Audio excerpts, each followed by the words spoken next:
Hello friends, welcome back to your channel English text analyst. Friends, আজকে আমরা গ্রামারের আরও একটা নতুন চ্যাপ্টার আলোচনা করব। আমরা আজকে পড়ব ক্লজ বা বাক্যাংশ। ক্লজের ডেফিনেশন আমরা মোর অর লেস জানি। A clause is a group of words having a subject and a predicate of its own but forming a part of a bigger sentence.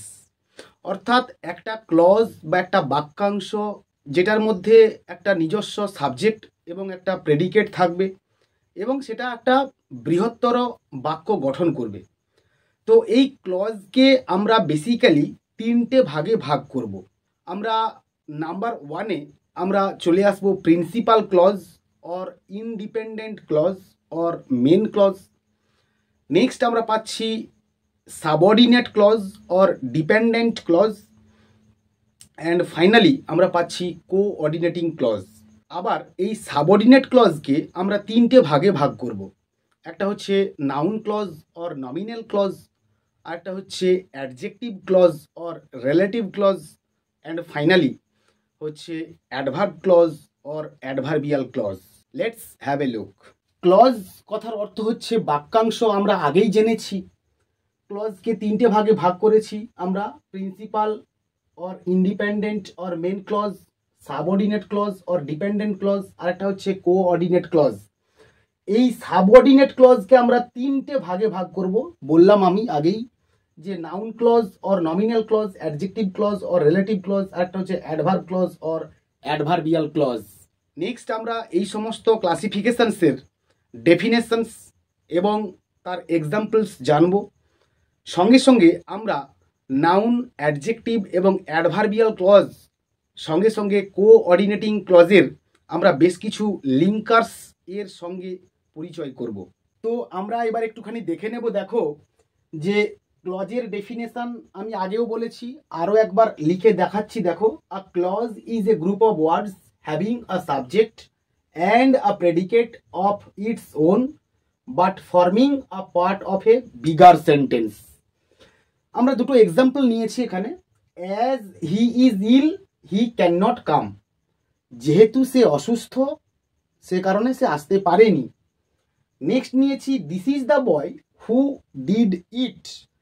এই হচ্ছে সেই ছেলেটা যে কিনা এই কাজটা করেছে।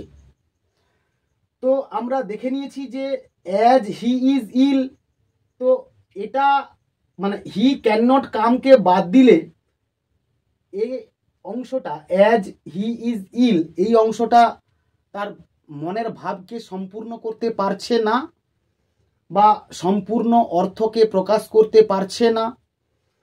তো সেক্ষেত্রে এটা একটা subordinate clause.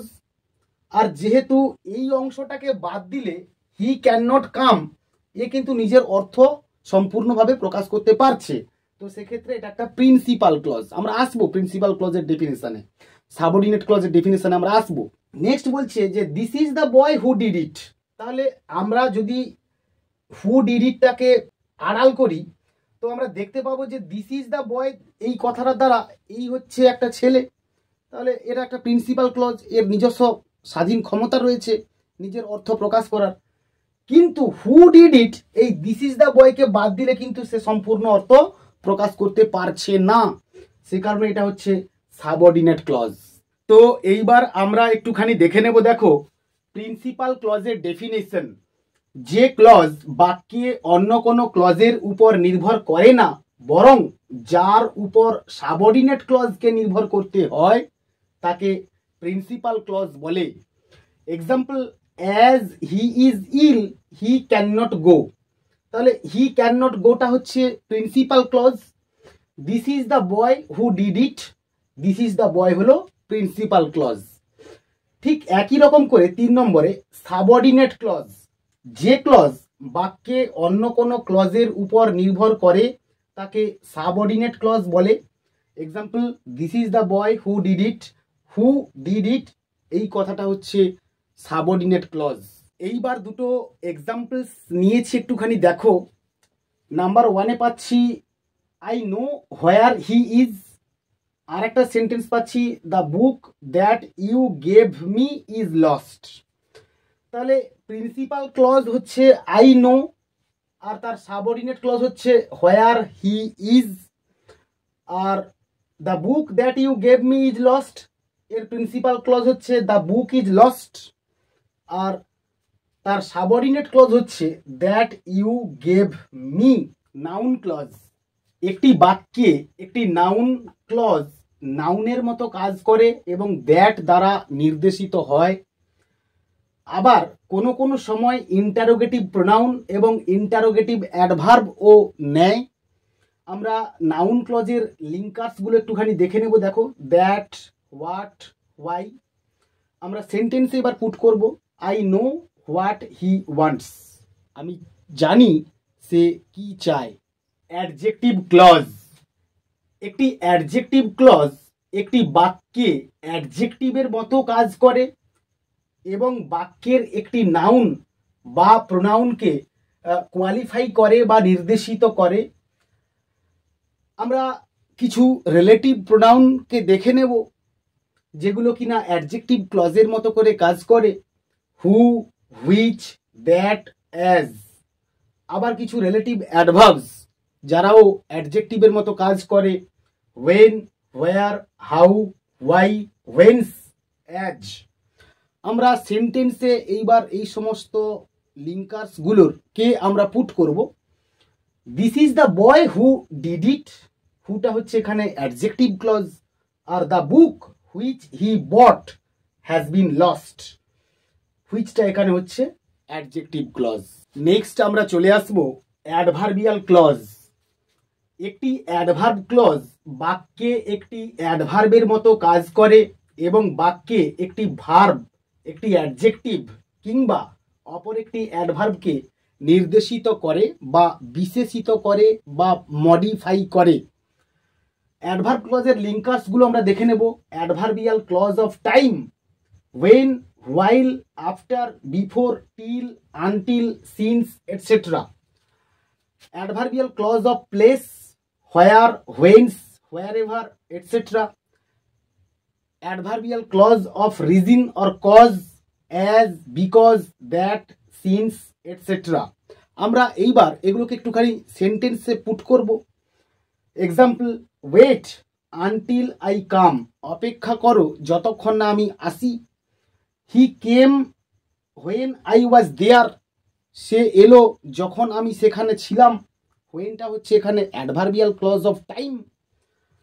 R strike while the iron is hot, হোয়াইলটা হচ্ছে এখানে অ্যাডভার্ব ক্লজ। তো নেক্সট আমরা চলে আসব কোঅর্ডিনেটিং ক্লজ। কোঅর্ডিনেটিং ক্লজ হলো স্বাধীন ক্লজ যা অন্য কোনো ক্লজের উপর নির্ভর করে না, নিজেই স্বাধীনভাবে বসতে পারে। অর্থাৎ coordinate clause connected with coordinating conjunctions. আর কোঅর্ডিনেটিং কনজাংশনসগুলো হলো and, but, yet, or, not only, but also, either, or, neither, nor, therefore, etcetera. এইবার আমরা একটুখানি সেন্টেন্সে এক্সাম্পলগুলো পুট করব। দেখো, he left the place but I remained there, but হচ্ছে এখানে coordinating conjunction. Either you must come or I shall go, either অরটা হচ্ছে এখানে coordinating conjunction. He is lame and can not go there alone, অ্যান্ডটা হচ্ছে এখানে coordinating conjunctions. Next আমরা দুটো rules একটুখানি দেখে নেব। দেখো, রুল নাম্বার 1, একটি কম্পাউন্ড সেন্টেন্সে দুই বা তার বেশি প্রিন্সিপাল ক্লজ বা কোঅর্ডিনেটিং ক্লজ থাকবে আর এতে সাবঅর্ডিনেট ক্লজ থাকতে পারে আবার নাও থাকতে পারে। রুল নাম্বার 2, যে বাক্যের দুটো কোঅর্ডিনেটিং ক্লজ রয়েছে তাকে ডাবল সেন্টেন্স বলে, আবার যে বাক্যে দুটোর বেশি কোঅর্ডিনেটিং ক্লজ থাকবে তাকে মাল্টিপল সেন্টেন্স বলে। তো নেক্সট আমরা চলে আসব কোঅর্ডিনেটিং কনজাংশনসের অর্থ কি তা নিয়ে। অ্যান্ড মানে হচ্ছে সংযোজক, অর্থাৎ অ্যান্ড দিয়ে দুটো বাক্যকে যুক্ত করা হবে। বাট বিপরীতার্থক, অর্থাৎ বাট দিয়ে বিপরীত ধর্মী বিষয়কে বোঝানো হবে। অর হচ্ছে বিকল্প সূচক, দুটোর মধ্যে বিকল্প বা অল্টারনেটিভ ব্যাপারটাকে বোঝানো হবে। সো সিদ্ধান্ত সূচক, আর ইয়েট মানে হচ্ছে তথাপি, বোথ অ্যান্ড উভয়, এবং ইদার অর হয় অথবা, নিদার নর নয় নতুবা, নট অনলি বাট অলসো শুধু তাই নয় কিন্তু আরও, এই অর্থে এগুলো ব্যবহার করা হয়। আমরা একটুখানি এগুলোর সেন্টেন্সে প্রয়োগ দেখে নেব। I went there and found him ill, আমি সেখানে গেলাম এবং তাকে অসুস্থ দেখলাম। He threw the stone but missed the dog, সে ঢিলটা বা পাথরটা ছুঁড়ল কিন্তু এটা কুকুরের গায়ে লাগলো না। I shall do it now or never, আমি এটা এখনই করব অথবা কোনো দিনই করব না। It is time to go so let us start, এখন যাওয়ার সময় হয়েছে, সুতরাং চলো যাত্রা শুরু করি। He is weak yet he is working hard, সে অসুস্থ বা দুর্বল তবুও বা তথাপি সে কঠোর পরিশ্রম করছে। I both thanked him and rewarded him, আমি উভয় তাকে ধন্যবাদ জ্ঞাপন করলাম এবং তাকে পুরস্কৃত করলাম। নেক্সট হচ্ছে he is either mad or he has become a criminal, সে হয় পাগল অথবা সে কোনো একটা অপরাধী। Next he is neither obtains success not deserves it, সে নয় সাফল্য লাভ করতে পারলো নতুবা এর যোগ্য সে ছিল না। Not only but also, he is not only a knave but also a fool, সে না একটা পাজি আরও বা সঙ্গে সঙ্গে সে একজন বোকাও। তো নেক্সট আমরা আরও কয়েকটা কোঅর্ডিনেটিং কনজাংশনের অর্থ এবং তার প্রয়োগ আমরা একটুখানি জেনে নেব। অ্যান্ড জয়েন্টস সিমিলার ক্লজেস, অর্থাৎ অ্যান্ড দ্বারা দুটি সমধর্মী বাক্যাংশকে যুক্ত করা হয়।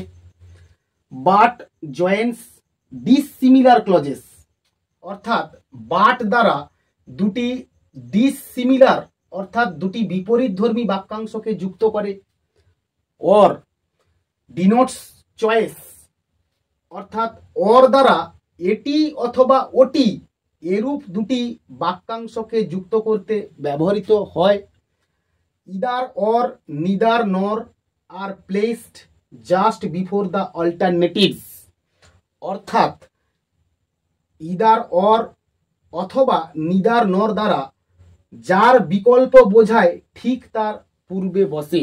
তো ফ্রেন্ডস, আমরা ক্লজের ক্লাসিফিকেশনস জানলাম, সঙ্গে জানলাম সেগুলোর definitions, linkers with examples and some rules of clauses. তো আমার এই ডিসকাশন তোমাদের কেমন লাগলো অবশ্যই তোমরা তা কমেন্টের মাধ্যমে জানিও, এবং যদি তোমাদের কাজে লেগে থাকে তাহলে আমার চ্যানেলটাকে অবশ্যই সাবস্ক্রাইব করো আরও এই ধরনের ভিডিও পাওয়ার জন্যে, আর বন্ধুদের মধ্যে শেয়ার করো, পারলে একটা লাইক দিও। পরের ক্লাসে দেখা হচ্ছে গ্রামারের আরও একটা নতুন চ্যাপ্টার নিয়ে, নতুন টপিক নিয়ে। ততক্ষণ পর্যন্ত keep watching my channel, keep smiling and stay blessed.